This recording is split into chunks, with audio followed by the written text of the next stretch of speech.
আসসালামু আলাইকুম। আপনারা সবাই কেমন আছেন? যে যেখানে আছেন আশা করি সবাই ভালো আছেন। আলহামদুলিল্লাহ আমি ভালো আছি। বাংলাদেশি এসি ব্লগে আপনাদের সবাইকে স্বাগতম। আজকে অনেক দিন পর আমি আমার চ্যানেলে ব্লগ ভিডিও ছাড়ছি। আ স সত্যি কথা বলতে বয়েজের জন্য আমি ব্লগ ভিডিও ছাড়তে পারি না। তো চলুন কাজের কথায় আসি। সকালে উঠেই ফ্রোজেন রুটি আমি রুটিগুলো ডিপে বানিয়ে রাখছিলাম।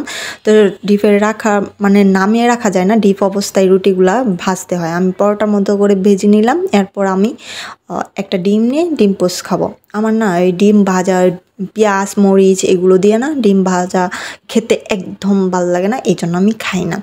আর এই পরোটাটা আমার জন্যই বানাচ্ছি, কারণ ওরা সকালবেলা আমার হাজব্যান্ড আমার বাচ্চারা ওরা সকালে কি বলে এটা সবজি দেয়া খাইছে, ডাল দেয়া খাইছে, কিন্তু আমি খাবো ডিম দিয়ে।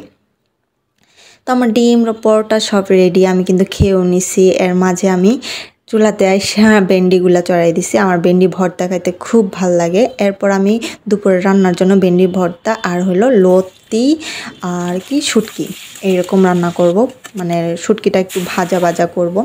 যাই হোক, এখানে আমি দিয়ে দিচ্ছি পেঁয়াজ মরিচ ধনে গুঁড়া মরিচের গুঁড়া লবণ স্বাদ মতো। আমি শুটকি এভাবেই রান্না করি। এখন রান্না যেটা করতেছি সেটাই আপনাদের দেখাচ্ছি। তো এটা আমি ভালো করে কষিয়ে নেব। অফ ক্যামেরাতে আমি ভালো করে কষিয়ে নিয়েছি। তারপর আমি শুটকিগুলো দিয়ে দিছি। এই শুটকিটার নাম হয়েছে কি জানি কি, ভাসপাতা শুটকি। তো আমার শুটকি দেওয়া শেষ, আর একটু পানি দিছি। পানি দেওয়ার পর আবারও ভালো করে কষাবো। এখন দিয়ে দিচ্ছি কাঁঠালের বিচি। তো কাঁঠালের বিচি আমি দিয়ে ভালো করে, আগে কাঁঠালের বিচিটা সিদ্ধ হতে হবে, তাই জন্য একটু পানি দিব, এই জন্য পরে ঢাকনা দিয়ে ঢেকে দিব। সেটাও আমি অফ ক্যামেরাতেই করছি।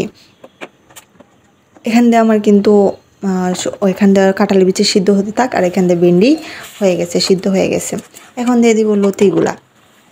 এখানে আর কোনো পানি অ্যাড করব না, শুধু লতি দিয়ে না অনবরত নাড়া দিতে থাকবো আর ঢেকে দিব একটু, তাহলে আমার লতি শেষ। আমাদের ঘরের আজকের দুপুরের খাবার হয়েছে লতি আর কি বলে ওই ভেন্ডি ভর্তা।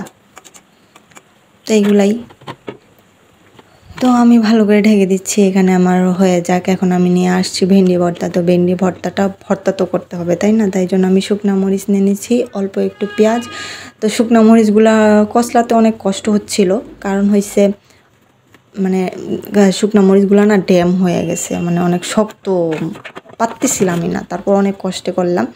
এরপরে ভেন্ডিগুলো আমি ভর্তা করে নিলাম। আমার বাচ্চা ভেন্ডিও খাবে, শুটকি ভর্তা মানে আমাদের ঘরে সব ভর্তাই পছন্দ। আমার ভেন্ডি ভর্তা হতে থাক। কী করব, মেয়ে মানুষের কাজ না, আসলে ঘরে যে এত কাজ থাকে সেগুলো আসলে বলা যায় না বা দেখানো যায় না। নিজ চোখে না দেখলে বোঝা যায় না, মনে হয় কি মেয়ে মানুষের কোনো কাজই নাই, ঘরে বসে থাকে আর শুয়ে থাকে এই অবস্থা, কিন্তু আসলে এটা না, অনেক কাজ থাকে। একদিন এক বেলা যদি না করা যায় তাহলেই বোঝা যায় যে একটা মেয়ে মানুষ কত কাজ করে। এরপর আমার বাচ্চাকে নিয়ে আমি চলে আসলাম। আমার এখান থেকে কিন্তু লতি হয়ে গেছে, এটা আপনাদের দেখাইতে পারি নাই। আর মেয়েও আমার খাচ্ছে, মাশাল্লাহ। সবাই মাশাল্লাহ বলবেন। সবাই ভালো থাকবেন। আল্লাহ হাফেজ।